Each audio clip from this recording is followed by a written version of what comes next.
জীবনে সাফল্য লাভ করতে হলে মানুষকে উচিত পথে চলতে হবে, কিন্তু তার থেকেও বেশি গুরুত্বপূর্ণ হলো এটা বোঝা যে সেই পথে চলতে চলতে কখন আমাদের দাঁড়াতে হবে আর কখন আমাদের চলতে হবে।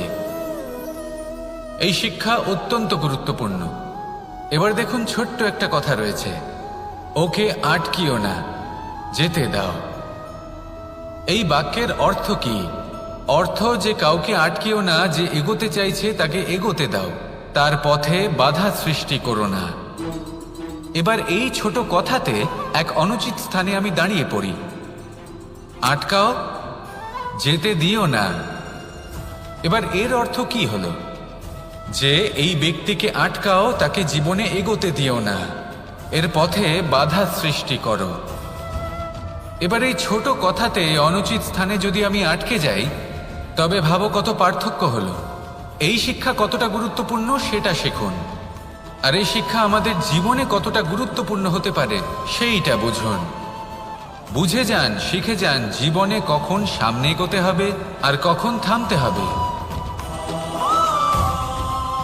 মন প্রসন্ন হয়ে বলবে, রাধা রাধা। সময় যা সবকিছুকে সমান করে দিতে পারে, যা সব থেকে বেশি শক্তিশালী, সব থেকে বড় সম্পত্তি, সব থেকে বড় শিক্ষক এবং সব থেকে বড় সুযোগ। এই সময় যখন ভালো যায় তখন তা আপনাকে আমিত্বে মত্ত করে তোলে, অহংকারে নিমজ্জিত করে দেয়। আর যখন খারাপ হয় তখন দুঃখের সাগরে নিজের প্রতি ঘৃণাবোধে নিমজ্জিত করে। তাই এই সময় যা এত শক্তিশালী এক সম্পত্তি, এত মহান একটি ধন, তাকে এমনি এমনি নষ্ট হতে দেবেন না। এই সময়ের সাথে কি করবেন, কিভাবে করবেন তা ভাবতে গিয়ে এবং করতে গিয়ে সময় নষ্ট করবেন না। যদি আপনি এই সময় নষ্ট করেন, তাহলে সময়ও নিশ্চিত করবে যে আপনার সাথে কি করা উচিত। তাই সময়ের সদ্ব্যবহার করুন আর আমার সাথে ভালোবেসে বলুন, রাধা রাধা। আপনারা সবাই একটা গাছের পাতাকে দেখুন, যতক্ষণ পর্যন্ত ও গাছের সাথে, মানে গাছের ডালের সাথে জুড়ে থাকে, সে সবুজ থাকে, বাতাসের সাথে সে নড়তে থাকে। যতক্ষণ পর্যন্ত ও সূর্য থেকে পাওয়া রশ্মির শক্তি গাছে পৌঁছে দেয়, ততক্ষণ ও ডালের সাথে যুক্ত থাকে।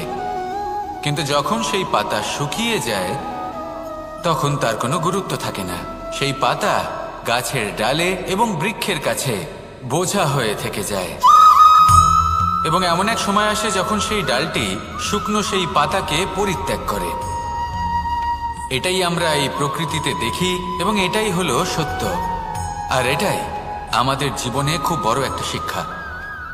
যদি আপনিও নিজের জীবনে নিজের আপনজনদের কাছে বোঝা স্বরূপ হয়ে দাঁড়ান, তাহলে তারা আপনাকে যতই ভালোবাসুক না কেন, ওনারা যদি নাও চান, তাহলেও এমন এক দিন আসবে যখন আপনার আপনজন আপনাকে পরিত্যাগ করবে। সেই জন্য সবসময় আত্মনির্ভর হয়ে ওঠার চেষ্টা করুন, নিরন্তর পরিশ্রম করতে থাকুন। কারোর উপর বোঝা হয়ে থাকবেন না, বরং তার সাথে মিলে দায়িত্ব পালন করুন। এমনটা করবেন, তাহলে আপনার সম্মানও বজায় থাকবে এবং সম্পর্কের মধ্যে আপনার মূল্যও বজায় থাকবে। আসুন আর আমার সাথে ভালোবেসে বলুন, রাধা রাধা। ঈশ্বর আসলে কে? সংসারের বেশিরভাগ মানুষের কাছে ঈশ্বর হলেন এই সংসারের রচয়িতা, পালনকর্তা। কারোর কাছে উনি জ্ঞাতা, কারোর কাছে উনি হলেন আস্থার প্রতীক, আবার কারোর জন্য শুধুমাত্র অন্ধবিশ্বাস। কিন্তু এই ঈশ্বর কি কোনো শরীর, নাকি একটা বোধ, নাকি শুধুই শ্রদ্ধা? ঈশ্বর হলেন তিনি যিনি হলেন আপনার ইষ্ট। সেই জন্যই তো গুরু, মাতা, পিতা এনাদেরও ঈশ্বরই বলা হয়েছে। যাদেরকে আমরা ঈশ্বর বলে মনে করি, যারা আমাদের ইষ্ট, তারা আমাদের একটি পথ দেখান, একটি দিকে চালিত করেন। সেই পথে চলে আপনি শুভ কর্ম করতে পারেন। আর যখন কোনো ব্যক্তি তার ঈশ্বরের আদেশ পালন করেন, তখন সে নিজে থেকেই শুভ পথে অগ্রসর হয়ে যান। বেশ কয়েকজন মানুষ ঈশ্বরের ওপর আস্থা রাখেন এবং ভাবেন যে অনুচিত কোনো কাজ করা উচিত নয়, ঈশ্বর দেখছেন। ওনারা ভয় পান যে কোনো অনুচিত কর্ম করলে কে জানে তার পরিণাম কি হবে। এমন অনেক ব্যক্তি রয়েছেন যারা ঈশ্বরকে বিশ্বাস করেন এবং জানেন যে ঈশ্বর তাদেরকে দেখছেন, তাই যে যে শুভ কর্ম ওনারা করেছেন তার ফল তারা অবশ্যই পাবেন।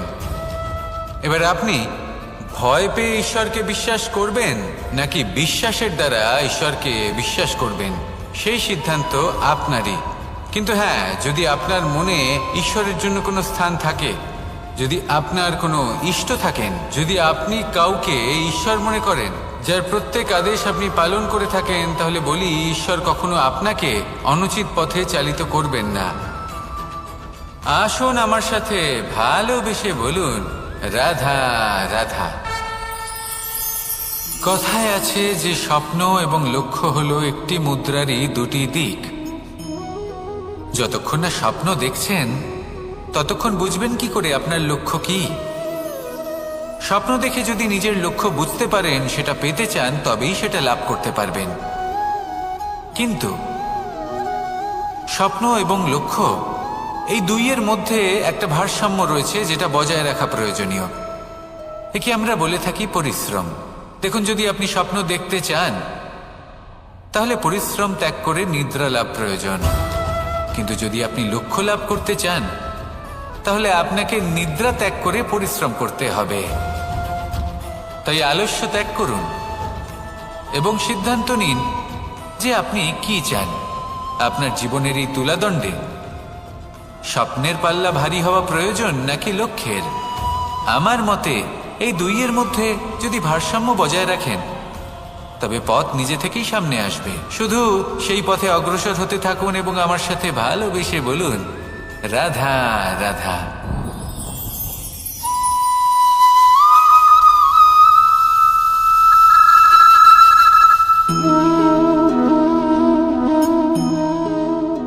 মোহনের বাঁশির এই সুর, এই সঙ্গীত কার না পছন্দ হয়? সবারই খুব ভালো লাগে। এবার এই সুর আসে কোথা থেকে? কেউ বলবেন কৃষ্ণের হৃদয় থেকে। সত্য কথা, এই সুর হৃদয় থেকে নির্গত হয় এবং প্রকট হয় এই বাঁশি থেকে।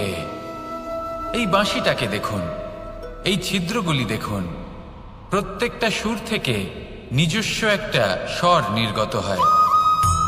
এবার যে ব্যক্তি এই সমস্ত সুর এবং স্বর বুঝতে পারেন, এতে নিপুণ, তিনি এই বাঁশির দ্বারা যে সুর নির্গত করবেন তা তো মধুর অবশ্যই হবে। এবার জীবনের সাথেও কিছুটা এরকমই ঘটে। জীবনের কিছু নীতি থাকে, অর্থ, কুটুম্ব এবং আধ্যাত্মিক।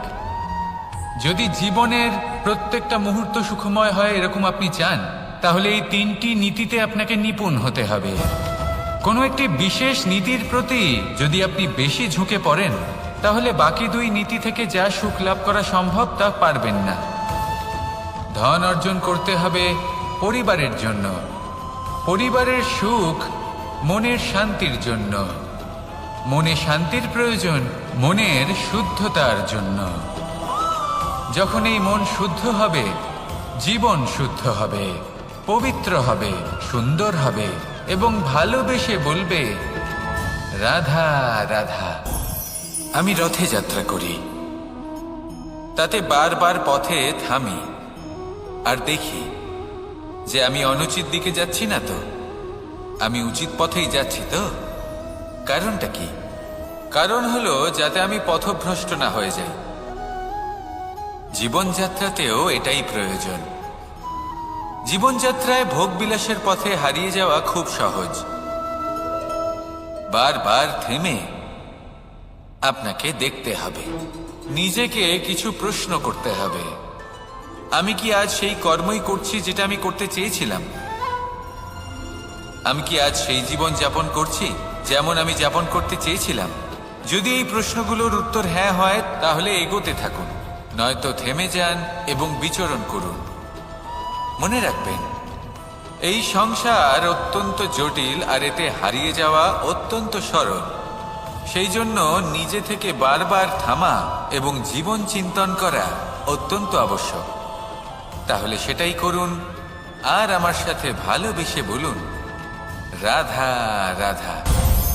এই সংসারে যখনই দুজন মানুষ একত্রিত হয়ে কোনো সমস্যার বিষয়ে আলোচনা করেন, তখন হয় সবার শেষে কোনো না কোনো সমাধান বের করেন বা কোনো না কোনো বিবাদ করেন।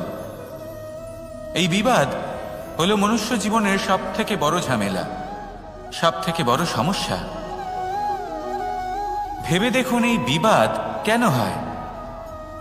তখনই হয় যখন বার্তালাপ ঠিকমতো হয় না। আর বার্তালাপ ঠিকমতো কেন হয় না? কারণ বেশিরভাগ সময় মানুষ একটাই ভুল করে বসে, সামনের মানুষের কথা শোনেন কিন্তু তার উত্তর দেওয়ার জন্য, তার কথার মর্ম বোঝার জন্য নয়। কিন্তু যেদিন থেকে, যে মুহূর্ত থেকে আপনি এটা শিখতে শুরু করে দেবেন যে আমি অপরের কথা শুনব, কিন্তু সেটা বোঝার জন্য, তাকে উল্টে জবাব দেবার জন্য নয়, সেদিন থেকেই বিবাদের সমাপ্তি ঘটবে আর বার্তালাপ স্পষ্ট হয়ে যাবে।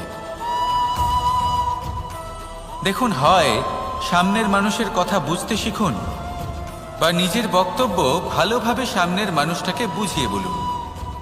বার্তালাপ নাকি বিবাদ, আপনি কোনটা চান? সিদ্ধান্ত আপনার। আসুন আর আমার সাথে ভালোবেসে বলুন, রাধা রাধা। কাম তৃতীয় পুরুষার্থ। এবার অধিকাংশ মানুষই কাম বলতে বিলাসিতা, বাসনা, লালসা মনে করে ফেলে। আসলে এমন কিছুই নয়। কামের বাস্তবিক অর্থ কি? কামের বাস্তবিক অর্থ হল কামনা। প্রতিটা ব্যক্তি, প্রতিটা মানুষ, প্রতিটা জীব এই সংসারে কোনো না কোনো বিশেষ কারণে আসে। সেই কারণকে পূর্ণ করার জন্য কর্ম করাকে কাম বলে। এখন সেটা সবার জন্য ভিন্ন হতে পারে। কারোর কাছে সেটা জ্ঞান অর্জন করা হতে পারে, আবার কারোর কাছে নির্মাণ করা হতে পারে।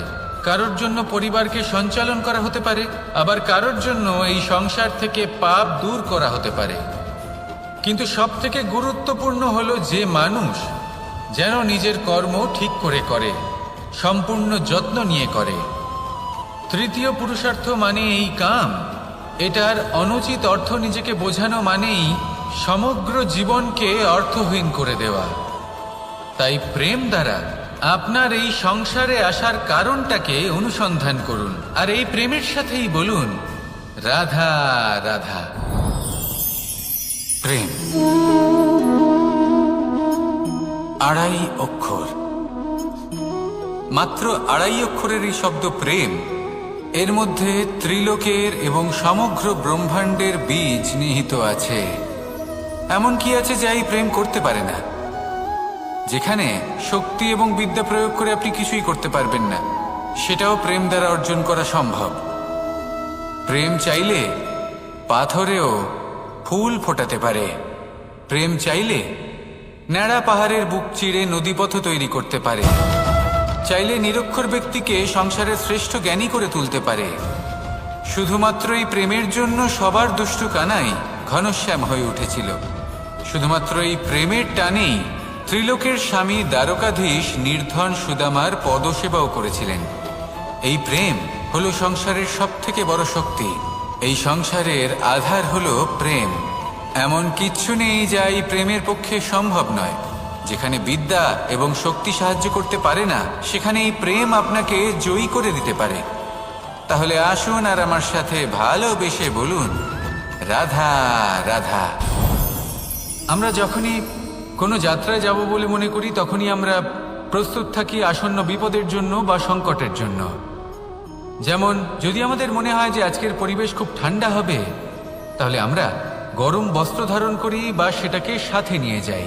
যদি মনে হয় যে বৃষ্টি হতে পারে বা বৃষ্টি হয়ে চলেছে, আমরা দেখছি, তাহলে আমরা একটা ছাতা সাথে নিয়ে নিই। আমরা প্রস্তুত থাকতে চাই এবং এটাই উচিত, এবং সেই কারণেই আমরা যাত্রায় সাফল্য লাভ করি। কিন্তু যদি আমরা কথা বলি জীবনযাত্রা নিয়ে, যা কিনা সব থেকে বেশি গুরুত্বপূর্ণ, তাহলে তার জন্য আমরা পূর্ণরূপে প্রস্তুত থাকি না। আশেপাশের মানুষ, এই সমাজ, আমাদের সাথী, আমাদের মিত্ররা যে কোনো মুহূর্তে বদলে যেতে পারেন। সেই জন্য আমরা নিজেদেরকে কখনো সাবধান করি না, কখনোই নিজেদের প্রস্তুত করি না। আমাদের এটা কখনোই মনে হয় না যে এরকম হতে পারে, আর সেই কারণেই শেষে গিয়ে আমরা অত্যন্ত দুঃখ পাই। একটা অমূল্য শিক্ষা আছে যেটা আমাদের লাভ করা উচিত। সতর্ক থাকা উচিত। এই জীবনযাত্রার জন্য শুধুমাত্র এই পরিবেশের বিষয়ে তথ্য সংগ্রহ করা বা তাকে অনুমান করা এটুকু হলেই চলবে না। আমাদের আশেপাশের মানুষজনকে দেখতে হবে, তাদের স্বভাব পরিস্থিতির ওপর নজর রাখতে হবে। যখন তারা রং পাল্টাচ্ছেন নজর রাখতে হবে, তা অত্যন্ত আবশ্যক। পরিবর্তন আপনার জীবনে অবশ্যম্ভাবী। সঠিকভাবে তার সম্মুখীন হন। আসুন আমার সাথে ভালোবেসে বলুন, রাধা রাধা। আপনি এটা শুনে থাকবেন যে ছোট্ট একটা বালক, সে ঈশ্বরের প্রতিরূপ হয়। কিন্তু এমন কেন বলা হয় তা কি আপনি কখনো ভেবে দেখেছেন? আমি আপনাকে বলছি। কোনো একটা ছোট্ট বালককে দেখুন, সে কি করে? সকলকে সমান চোখে দেখে। ওর মনে না কোনো ছলনা রয়েছে, না কোনো কপটতা, না অহংকার রয়েছে, আর না কোনো বিষয় নিয়ে কোনো চিন্তা। সকলকে সে সমান চোখে দেখে আর নিজের মধ্যেই প্রসন্ন থাকে, সকল বিকার থেকে মুক্ত। এগুলোই তো সেই গুণ সেই বালকের মধ্যে, যা হলো ঈশ্বর স্বরূপ। এবার ভেবে দেখুন, যদি প্রত্যেকটা মানুষ এই ছোট বালকের মতো সেই সব গুণ নিজের মধ্যে জাগ্রত করে তোলে, তাহলে কি হবে? তারাও ঈশ্বর তুল্য হয়ে উঠবে। তাই আপনিও এটাই করুন। নিজের মনকে বিকার মুক্ত করুন সেই ছোট্ট বালকের মতো। মনের মধ্যে না কোনো চিন্তা রাখবেন, না মোহ, না ক্রোধ, না কোনো রকমের ছলনা বা কপটতা। সবাইকে সমান চোখে দেখুন আর নিজের মনেই প্রসন্ন থাকতে শিখুন। এই মন প্রেমময় হয়ে বলবে, রাধা রাধা। এই পুস্তক বড়ই কাজের জিনিস। কাহিনী হোক, কবিতা হোক, স্মৃতি হোক, এতে যাই লিখে দেবেন তা ভবিষ্যতের পুঁজি হয়ে যাবে। কিন্তু যদি কখনো এমন হয় যে এই পুস্তক ময়লা হয়ে যায়, বা যদি কোনো পাতায় আপনি ভুল করে কালি ফেলে দেন, বা কোনো বাক্য লিখতে গিয়ে আপনি ভুল করে ফেলেন, তাহলে আপনি কি করেন? সেই পুস্তক কি আপনি তুলে ফেলে দেন? না, তাই তো। শুধু একটা পাতা ছিঁড়ে ফেলেন যাতে সেই পুস্তক সঠিক থাকে, সুন্দর হয়ে ওঠে। এই পুস্তকের মতোই হয় আমাদের সম্পর্ক। তার সেই এক পাতা, একটা ভুল। তাই যে কোনো সম্পর্কে যদি কারোর কোনো ভুল হয়ে গিয়ে থাকে, তাহলে সেই ভুলকে সম্পর্ক থেকে দূরে করা সঠিক হবে। সেই ভুলকে ভুলে যাওয়াই সঠিক হবে। সেই সম্পর্ক ভাঙা নয়, সেই সম্পর্ক সামলে রাখুন। কারণ ভুল তো সবার দ্বারা হয়। যদি এরকম করেন, তবেই জীবনরূপী পুস্তক আরো সুন্দর হয়ে উঠবে। একে অপরকে ক্ষমা করতে শিখুন। একে অপরের ভুলকে ভুলে যেতে শিখুন। তারপর দেখবেন এই জীবনে আরো আনন্দ আসবে, আর এই সম্পর্ক নিঃশ্বাস নিতে থাকবে। রাধা রাধা।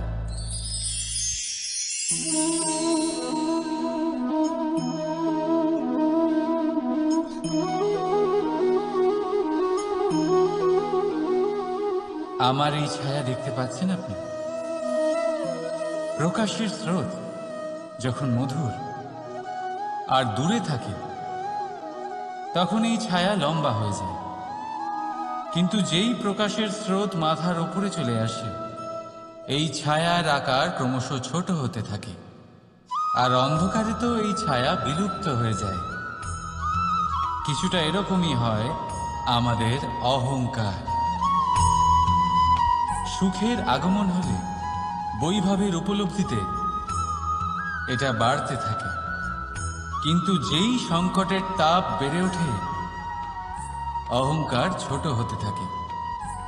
আর যখন সংকটের এই অন্ধকার আমাদের চারিদিক থেকে ঘিরে ধরে, তখন এই অহংকার আমাদের ছায়ার মতোই বিলুপ্ত হয়ে যায়। তাই সেই কারণে আপনার জীবনে সংকটের আগমন আপনার অহংকার নষ্ট করেই দেবে, কিন্তু তার জন্য সংকটের অপেক্ষা কেন করবেন? এই অহংকারকে বাড়তেই দেবেন না, উৎপন্ন হতেই দেবেন না। বিবেকের সুতো দিয়ে বেঁধে রাখবেন একে। দেখুন, আমি শ্রেষ্ঠ, এটা বিশ্বাস করতে কোনো আপত্তি নেই, কিন্তু শুধুমাত্র আমি শ্রেষ্ঠ, আর কেউ নয়। এই আত্মসম্মান নয়, এ হলো অহংকার। আর অহংকার আর কিছুই নয়, শুধু পতনের দিকে প্রথম পদক্ষেপ। আর এই জীবনে পতনের দিকে নয়, প্রেমের দিকে এগিয়ে যান। আর আমার সাথে ভালোবেসে বলুন, রাধা রাধা। আপনি কি কখনো ফলে ফুলে পরিপূর্ণ বৃক্ষ দেখেছেন? তার ডালগুলো কিরকম স্বাধীনভাবে বেড়ে ওঠে, কিন্তু যদি এই ডালগুলো মূলের সাথে ঠিকভাবে যুক্ত না থাকে, সেই বৃক্ষের মূলগুলি গভীর না হয়, তাহলে কি হবে? তাহলে কি সে সেই সব সুবিধা পাবে? কখনোই নয়। সেই বৃক্ষের ডাল পড়ে যাবে, সেই বৃক্ষ ভূমিষ্ঠ হয়ে যাবে। ঠিক সেইভাবেই চিন্তাভাবনার স্বাধীনতার আনন্দ আপনি তখনই আস্বাদন করবেন যখন আপনার শিক্ষা গভীর হবে। তাই স্বাধীন থাকুন দৃষ্টিভঙ্গিতে, কিন্তু যুক্ত থাকুন শিক্ষার সাথে। রাধা রাধা। সমাজ, আমরা এই সমাজে বাস করি, আর বহুবার একটা গুরুত্বপূর্ণ কথা ভুলে যাই।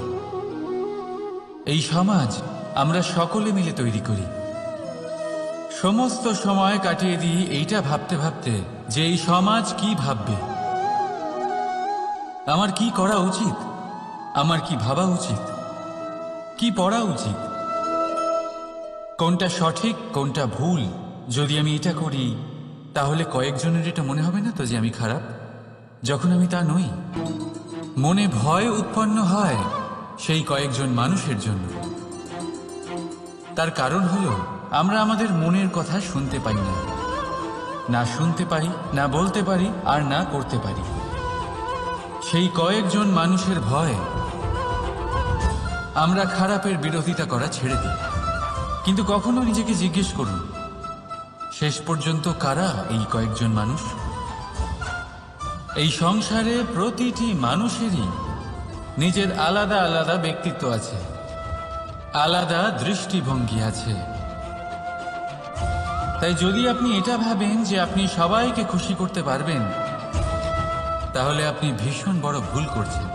জীবনে কর্ম তাই করুন যাতে আপনার অন্তরাত্মা সন্তুষ্ট হয়। আর অন্তরাত্মা সন্তুষ্ট তখনই হবে যখন আপনার কর্ম শুভ হবে। তাই নিজের মনের কথা শুনে এই সংসারে শুভ কর্ম করতে থাকুন, তবেই এই সংসারের কর্মে আপনি সার্থক হবেন। রাধা রাধা। এই পাতাকে দেখুন, কত কোমল, কত শীর্ণ। যদি এর উপরে একটুও জোর খাটান, বেঁকে যাবে। পাতা তো এরকমই হয়, একটু জোর খাটালেই তা বেঁকে যায় এদের নমনীয়তার জন্য। কিন্তু ওদের এই নমনীয়তার জন্য ঝড়ে বিপর্যয়ে ওরা ভেঙে পড়ার থেকে বেঁচে যায়। যদি এদের বদলে কোনো দৃঢ় বৃক্ষ হয়, তখন হাওয়ার তীব্র গতি সে সহ্য করতে পারে না, তার সম্মুখীন হতে পারে না, ভেঙে পড়ে যায় সে। ঠিক সেই রকমই হয় আমাদের সম্পর্ক। যদি এর মধ্যে সেই নমনীয়তা না থাকে, অহংকারের দৃঢ়তা থাকে, সেই সম্পর্ক নষ্ট হয়ে যায়। তাই আনুন এই নমনীয়তা আপনার সম্পর্কে, যাতে কাল যদি কোনো সমস্যা এসে দাঁড়ায়, এই সম্পর্ক যেন না ভেঙে যায়। একবার ওই আকাশের দিকে তাকান, সূর্য চন্দ্রকে দেখে নত হয়ে যায়। আর আমরা তো সাধারণ মানুষ, তাই সম্পর্ক নিচু করবেন না, সম্পর্কের সামনে নত হতে শিখুন। রাধা রাধা। প্রেম, আমরা সকলে প্রেম করি, প্রেম পাওয়ার চেষ্টা করতে থাকি। আর এমনও অনেক মানুষ আছেন যারা প্রেম অর্জন করেও ফেলেন, কিন্তু সেখান থেকে শুরু হয় এক নতুন অধ্যায়। আচমকা দুই প্রেমীর কিছু অনুচিত বলে মনে হতে থাকে। আচমকা দুজনে নিজেদের অস্তিত্ব নিয়ে বিচলিত হতে থাকেন। এবার এমন হলে কি করা যেতে পারে? দেখুন, এই হলো হলুদ,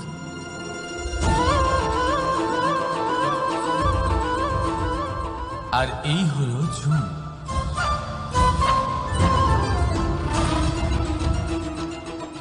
এবার এটাকে দেখুন, যখন চুন আর হলুদকে একসাথে মিলিয়ে দেওয়া হলো, তখন ওরা নিজেদের রং ত্যাগ করে দিয়ে একটা নতুন রং তৈরি করল। প্রেমের রঙও কিছুটা এইভাবে অর্জন করা হয়। এখানে কোনো আমি থাকে না, শুধু আমরা হয়, শুধু একাত্ম হয়।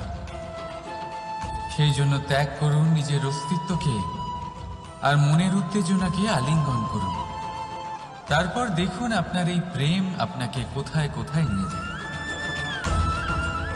রাধা রাধা। এই সংসারে অসংখ্য মানুষ অর্থ আর সামর্থ্য দিয়ে মূল্যায়ন করেন যে কোনো মানুষের, নিজেদেরও আর অন্যদেরও। আর বহুবার অর্থ আর সামর্থ্য অর্জন করতে গিয়ে আমরা সময়, সম্পর্ক আর স্বাস্থ্য পিছনে ফেলে আসি। আমরা তার খেয়াল রাখি না। ভাবি যে একবার এই অর্থ আর সামর্থ্য অর্জন করে নেওয়ার পর তারপর সময়ও আমাদের কথা মতো চলবে, সম্পর্কগুলো আরো মধুর হয়ে যাবে, আর স্বাস্থ্যও আমাদের হাতের মুঠোয় থাকবে। কিন্তু এই অর্থের জন্য যখন আমরা এই তিনটেই হারিয়ে ফেলি, তখনই আমরা বুঝতে পারি যে আমরা কতটা অর্থহীন ছিলাম। আর তারপরে সংসারের সমস্ত অর্থ সংগ্রহ করে নেওয়ার পরেও আপনি আপনার ফেলে আসা সময় কখনোই ফেরত পাবেন না, না সেই সম্পর্ক আর না সেই স্বাস্থ্য।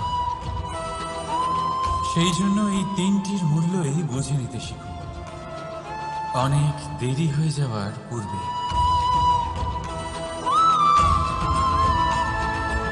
রাধা রাধা। অনেক উচ্চতায় পৌঁছতে গেলে আমাদের কি প্রয়োজন হয়? এর উত্তর বড়ই সহজ, সিঁড়ির। এবার এর মধ্যে একটা গভীর রহস্য লুকিয়ে আছে। আমরা যখন দ্রুত সিঁড়ি দিয়ে উঠি, তখন কাউকে পেছনে ফেলে এলে তখন তাকে দেখে কি আমরা ছোট মনে করি? তাকে কি আমরা নিচু নজরে দেখি? যদি কাউকে ধাক্কা দিয়ে আমাদের এগোতে হয়, তাকে দেখে কি আমরা উপহাস করি? যদি আপনার উত্তর হ্যাঁ হয়, তাহলে এটা আপনার বড় ভুল। আপনার সিঁড়িতে যার সাথেই দেখা হোক, মধুর সম্পর্ক বজায় রাখুন, স্নেহময় ব্যবহার করবেন তার সাথে, বিনম্র থাকবেন। কারণ যে সিঁড়ি দিয়ে আপনি উঠছেন, মনে রাখবেন সেই সিঁড়ি দিয়ে আপনাকে নিচেও নামতে হবে। যদি এই সিঁড়ি না থাকে, তাহলে নিজের বিজয় উৎসব অবশ্যই পালন করবেন, কিন্তু যারা পিছনে থেকে যায় তাদের নিয়ে উপহাস কখনো করবেন না। রাধা রাধা।